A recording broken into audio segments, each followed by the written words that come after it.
तो दोहावली में हम लोग श्री भगवान के नाम की महिमा सुन रहे थे और उसमें हमने 3 दोहे सुने थे।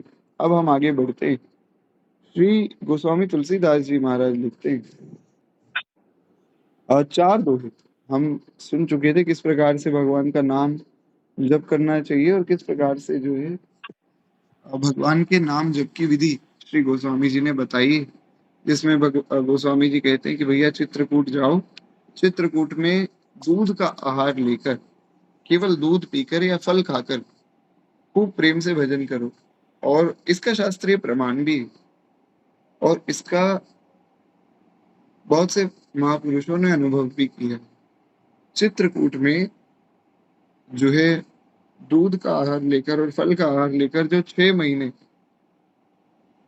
श्री राम जय जय राम इस विजय मंत्र का कीर्तन करता है, इस विजय मंत्र का जप करता है, उसे निश्चित रूप से भगवान का दर्शन होता है। ऐसा बहुत से महापुरुषों का निजी अनुभव है। परम श्रद्धेय श्री राम भद्राचार्य जी महाराज ने भी अपना ही ऐसा एक अनुभव बताया था। तो इसलिए गोस्वामी जी ने जो बात कही, उस बात का पालन सबको करना चाहिए। जैसा कि मैंने पूर्व में भी निवेदन किया था, विनय पत्रिका में भी गोस्वामी जी ने एक पद लिखा है, अब चित चेत चित्रकूट ही चलो। बड़ा ही सुंदर पद है। उस पद पर भी हम चर्चा करेंगे, भगवान कृपा करें तब। अभी हम आगे बढ़ते हैं। गोस्वामी जी लिखते हैं, सगुन ध्यान रुचि सरस नहीं, निर्गुण मन ते दूरी, तुलसी सुमिरहु राम को, नाम सजीवन मूरी। कहते हैं सगुण रूप के ध्यान में तो प्रतियुक्ति रुचि नहीं। कोई कहे कि भैया भगवान का ध्यान करो सगुण रूप का, तो बहुत ज्यादा रुचि सबकी नहीं होती है। और निर्गुण का ध्यान तो करना ही बड़ा कठिन है। निर्गुण रूप का ध्यान सबसे होता ही नहीं, तो क्या करें। तो गोस्वामी जी कहते हैं कि तुलसी सुमिरहु राम को। कहते हैं कि ऐसी दशा में श्री राम नाम का स्मरण करना चाहिए। क्यों? क्योंकि संजीवनी बूटी है। तो राम नाम के स्मरण रूपी संजीवनी बूटी को ग्रहण करने से सब रूपों का स्मरण हो जाता है। आपको अन्य कुछ साधन करने की आवश्यकता नहीं, बस राम नाम का जप कीजिए, राम नाम का स्मरण कीजिए, उससे सब बात बन जाएगी। खैर कहते हैं, एक छत्र एक मुकुट मणि, सब वर्णन कर जो, तुलसी रघुवर नाम के, वरण विराजत दो। तुलसीदास जी कहते हैं, देखो श्री रघुनाथ जी के नाम में तो 2 अक्षर हैं। एक तो रेफ के रूप में रकार, र, सब वर्णन के मस्तक पर जो है छत्र की भांति जो विराजमान है। ये जो र है, सब जितने भी वर्ण हैं उनके मस्तक पे एक छत्र की भांति विराजमान है। यानी कि जितने भी वर्ण हैं उन सबका राजा है रकार, र। और दूसरा अक्षर जो है वो है म, अनुस्वार के रूप में। वो सबसे ऊपर मुकुट मणि के समान सुशोभित होता है। यानी कि जितने भी वर्ण हैं उनमें से अगर आप ये 2 वर्ण निकाल लें, र और म, तो आपको सब वर्णों का अपने आप ही ध्यान आ जाएगा। सरल सी बात इतनी है कि अगर आप राम नाम का जप करते हैं तो आपको अन्य कुछ पढ़ने की, कुछ समझने की कोई आवश्यकता ही नहीं रह जाएगी, क्योंकि राम नाम के जप से सब वर्णों का ज्ञान अपने आप ही हो जाएगा। खैर, एक बार प्रेम से बोलिए श्री राम नाम महाराज की जय। श्री कबीरदास जी महाराज कहते हैं कि ना मैंने कभी कागज छुआ है, ना मैंने कभी कलम को छुआ, पर कबीरदास जी का ऐसा दिव्य ज्ञान था कि बड़े बड़े ज्ञानी भी उनकी पंक्तियां पढ़ के आश्चर्यचकित रह जाते हैं। तो वो सब महिमा है श्री राम नाम की। राम नाम के जोर ते मगर प्राप्त शरीर। श्री कबीरदास जी ने कहा कि भगवान के नाम के जोर से, भगवान के भजन के बल से मगर में भी मैंने अपनी मुक्ति करवा ली। तो इस प्रकार से भगवान के नाम में बड़ी शक्ति है महाराज। कहते हैं अगली पंक्ति में श्री गोस्वामी जी वर्णन करते हैं, नाम राम को अंक है, सब साधन है सून, अंक गए कछु हाथ नहीं, अंक रहे 10 गुण। कहते हैं श्री राम जी का जो नाम है वो एक अंक है, वो है 1, और बाकी जितने साधन है वो है 0, वो है शून्य। अब अंक ना रहने पर कुछ नहीं लगेगा हाथ, कितने ही साधन कर ले, कितने ही 0 0 0 0 आप लिखते जाएं, पर जब तक आगे 1 नहीं लिखेंगे तब तक 0 की कोई वैल्यू नहीं है। उसी प्रकार से कितने ही साधन कर लीजिए, जब तक आप नाम जप नहीं कर रहे हैं तो सब साधन व्यर्थ हो जाएंगे। परंतु अगर शून्य से पहले अंक लगा दिया तो वो 10 गुना हो जाता है। चाहे एक ही साधन हो, चाहे केवल नाम जप रहे हैं, बस एक अगर लग जाए तो वो 10 गुना हो जाता है। तो राम नाम के जप के साथ जो भी साधन होता है वो केवल उतना ही साधन नहीं होता है। मान लीजिए किसी ने कहा कि भैया राम नाम का जप करो और कथा सुनो, तो राम नाम का जप तो आप कर रहे हैं, साथ में जो कथा सुन रहे हैं, तो केवल कथा सुनने का फल नहीं मिलेगा, उस कथा सुनने से आपको 10 गुना फल मिलेगा। ऐसा श्री गोस्वामी जी वर्णन करना चाहते हैं। आशा करता हूं कि आप समझे होंगे। जो भी साधन आप श्री राम नाम के जप के साथ कर रहे हैं उसका फल 10 गुना हो जाता है। इस प्रकार से यहाँ गोस्वामी जी ने नाम की महिमा का वर्णन किया है। आगे श्री गोस्वामी जी महाराज बताते हैं कि राम नाम से जो हीन साधन है उसमें कुछ भी प्राप्त नहीं होता है। इसलिए जो भी साधन हम करें भगवान को निवेदित करें और साथ में जो है भगवान का नाम जप अवश्य करें। अगले अगले दोहे में श्री गोस्वामी जी कहते हैं, नाम राम को कल्प तरु, कलि कल्याण निवास, जो सुमिरत भयो भागते, तुलसी तुलसीदास। ये दोहा जो है रामचरितमानस में भी है, बहुत सुंदर दोहा है। श्री गोस्वामी जी कहते हैं कि नाम राम को कल्प तरु, कलि कल्याण निवास। भगवान का जो नाम है वो कल्प वृक्ष के समान है, जिसमें सब कल्याण निवास करते हैं। कल्प वृक्ष एक ऐसा वृक्ष है जिससे आप जो मांगे सो प्राप्त हो जाता है। तो कहते हैं नाम राम को कल्प तरु, भगवान का नाम कल्प वृक्ष है, मन चाहा फल देने वाला है। और दूसरी बात, कलि कल्याण निवास, साथ में कल्याण का निवास है, यानी कि कल्याण का घर है, मुक्ति का घर है भगवान का नाम, जिसको स्मरण करने से तुलसीदास जो है भाग से तुलसीदास बने। यानी कि यहाँ गोस्वामी जी कहना चाहते हैं कि विषयों में आसक्त ये जो मेरा मन है, ये इन विषयों से हटकर भगवान के भजन में लगा, इस मार्ग में लगा।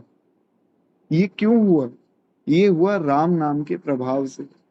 हालांकि ऐसा सोचना भी एक अपराध है कि तुलसीदास जी महाराज विषयों में आसक्त थे और तुलसीदास जी विषयों में डूबे हुए थे, ऐसा बिल्कुल सोचना भी अपराध है। तो तुलसीदास जी तो साक्षात भगवत स्वरूप है। पर गोस्वामी जी एक भाव निवेदन कर रहे हैं कि मुझ जैसा व्यक्ति जो विषयों में डूबा हुआ है वो भी अगर राम नाम का जप करे तो वो भी तुलसीदास के समान पूज्य बन सकता है। सारा संसार गोस्वामी जी को खूब आदर देता है। तो ये सब आदर जो मिल रहा है, गोस्वामी जी कहते हैं कि इसमें मेरी कोई विशेष महिमा नहीं है, इसमें भगवान के नाम की बड़ी भारी महिमा है। नाम जप करने वालों को संसार में और लौकिक और पारलौकिक दोनों प्रकार की उन्नति प्राप्त होती है। खैर एक बार प्रेम से बोलिए भक्त वत्सल भगवान की जय। इसलिए आप देखिए एक बड़ा सुंदर उदाहरण तो हमारे सामने ही। अब ना तो मैं नाम जप करता हूँ, ना मैं कोई भजन साधन करता हूँ, पर फिर भी आप लोगों का बड़ा स्नेह मिलता है। तो उसमें महिमा किसकी? उसमें महिमा भगवान की कृपा की, उसमें महिमा भगवान के नाम की।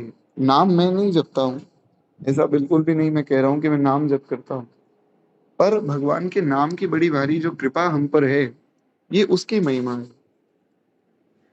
एक बार प्रेम से बोलिए भक्त वत्सल भगवान की जय। आगे श्री गोस्वामी जी महाराज वर्णन करते हैं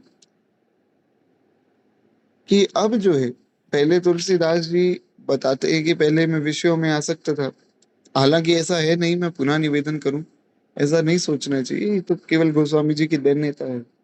वे कहते हैं अब मैं निर्दोष, भगवान का प्यारा और सबका आदरणीय और जगत को पावन करने वाला हो गया हूँ। ये सब महिमा भगवान के नाम की है।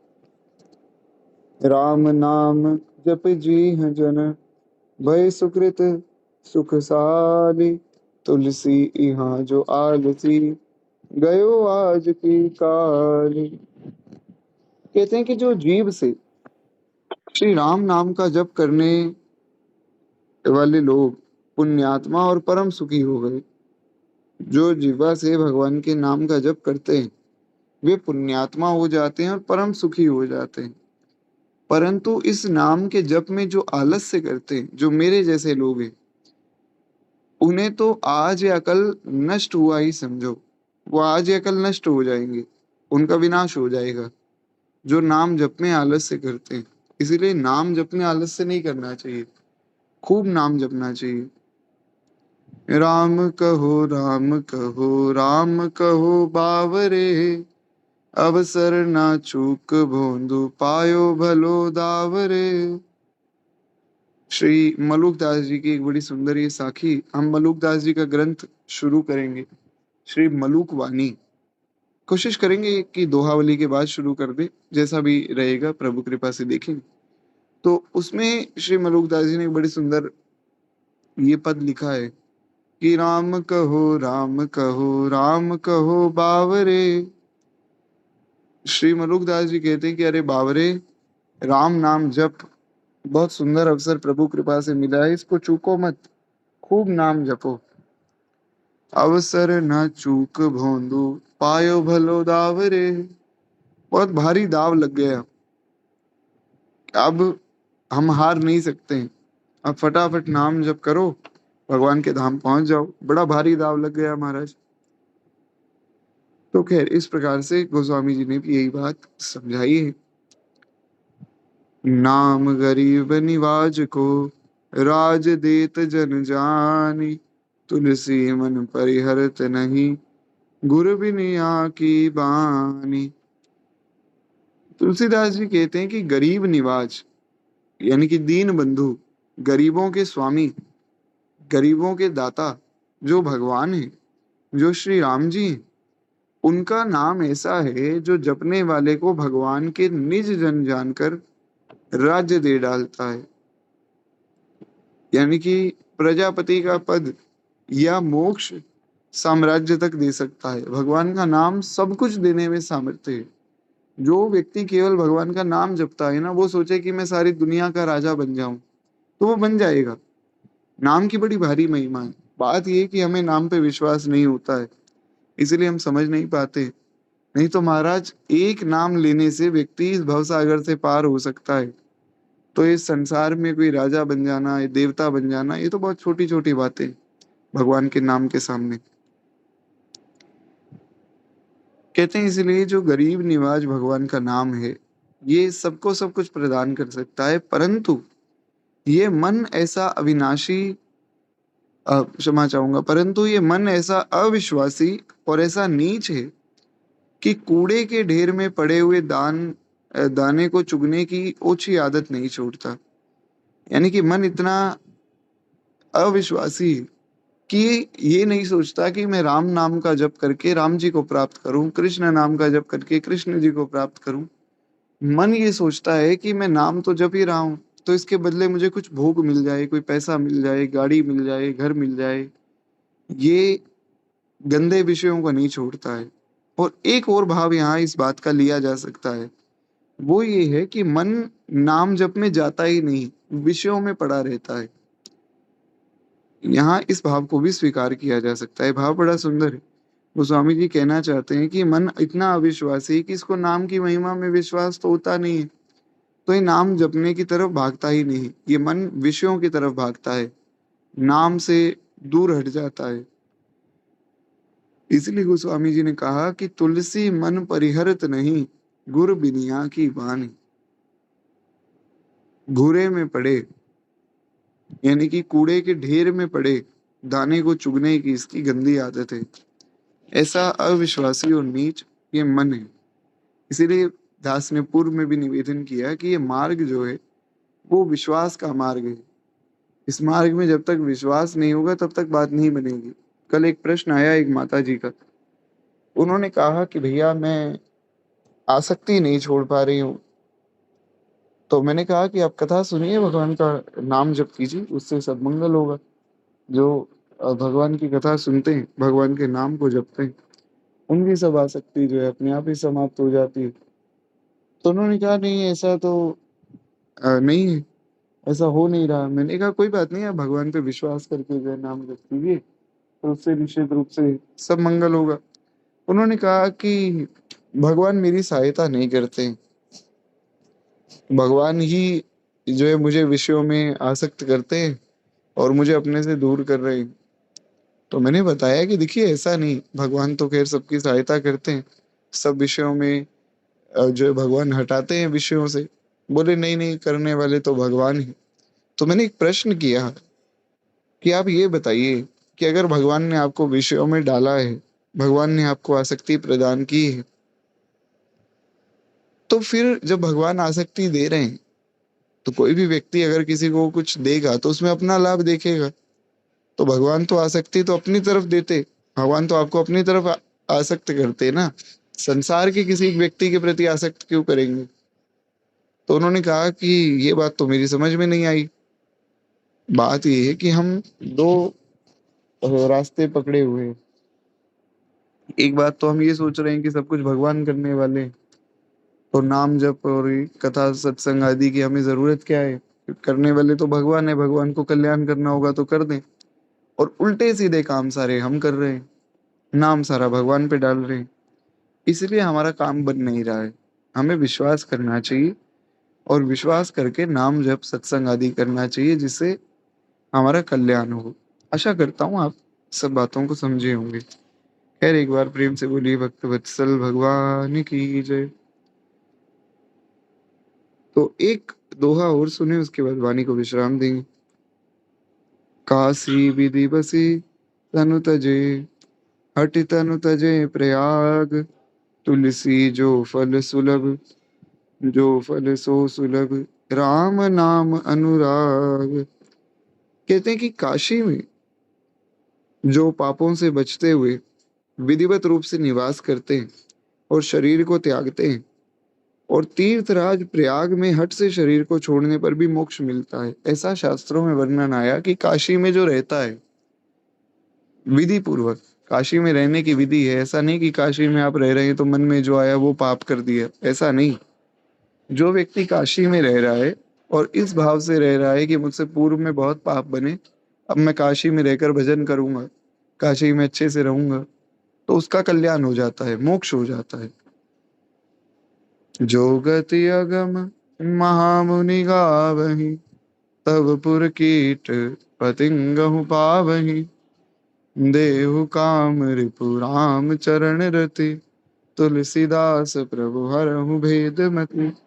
श्री विनय पत्रिका में एक पद लिखा गोस्वामी जी ने, कस नदीन पर द्रवहु मावर, दारुण विपति हरण करुणाकर। इस पद में गोस्वामी जी ने कहा कि जो गति बड़े बड़े ऋषियों को, ध्यानियों को अगम है, यानी कि ऋषि मुनि योगी लाखों लाखों साल तपस्या करके मोक्ष को कई बार प्राप्त नहीं कर पाते हैं, जन्म जन्म मुनि जतन कराही, अंत राम कहे आवत नाही, वो गति काशी में मरने वाले कीट पतिंग को भी मिल जाती है। काशी में कोई मच्छर भी मर जाए, कोई चींटी भी मर जाए तो उसका भी मोक्ष हो जाता है। ये काशी की महिमा है। तो कहते हैं कि ऐसी जो काशी नगरी है और जो प्रयागराज है, प्रयागराज में तो यहाँ तक वर्णन आया कि अगर हट से भी कोई शरीर छोड़े, यानी कि प्रयागराज में अगर कोई आत्महत्या भी कर ले, हालांकि आत्महत्या करना एक पाप है, जो आत्महत्या करता है, सुसाइड करता है, वो प्रेत बनता है। पर श्री प्रयागराज की महिमा में ये आया कि आत्महत्या अगर कोई प्रयागराज में करता है तो उसका मोक्ष हो जाता है। ऐसा प्रयागराज की महिमा में बताया गया है। कोई अगर आत्महत्या करता है प्रयागराज में संगम में तो उसकी मुक्ति होती है, वो प्रेत नहीं बनता है। तो कहते हैं कि ऐसे ही जो काशी और तीर्थराज प्रयाग की महिमा है, वो जो फल प्रदान करती हैं वो राम नाम में अनुराग होने से सुगमता से मिल जाता है। अब काशी में पहले आप मरेंगे तब मुक्ति होगी, प्रयागराज में तो सुसाइड करना पड़ेगा, कष्ट सहना पड़ेगा तब मुक्ति होगी। लेकिन जो राम नाम का जप करते हैं उनके सामने तो मुक्ति अपने आप ही प्रकट हो जाती है। और गोस्वामी जी कहते हैं इतना ही नहीं, अनुराग पूर्वक राम नाम का जप करने से तो मोक्ष के आधार साक्षात भगवान ही प्राप्त हो जाते हैं। जो मोक्ष प्रदान करने वाले भगवान है साक्षात वही जो है प्राप्त हो जाते हैं। तो मोक्ष क्या चीज है? मोक्ष तो बहुत छोटी सी वस्तु रह गई। इसीलिए ये बात समझनी चाहिए कि जो व्यक्ति राम नाम का जप करते हैं उन्हें सब कुछ प्राप्त हो जाता है। खैर एक बार प्रेम से बोलिए तो स्वामी श्री तुलसीदास जी महाराज की जय, श्री दोहावली की जय। तो इस प्रकार से हमारा ये दोहा भी यहाँ पूर्ण होता है। अब हम 2 मिनट प्रेम से भक्तमाल जी की आरती करें और फिर वाणी को विश्राम दें।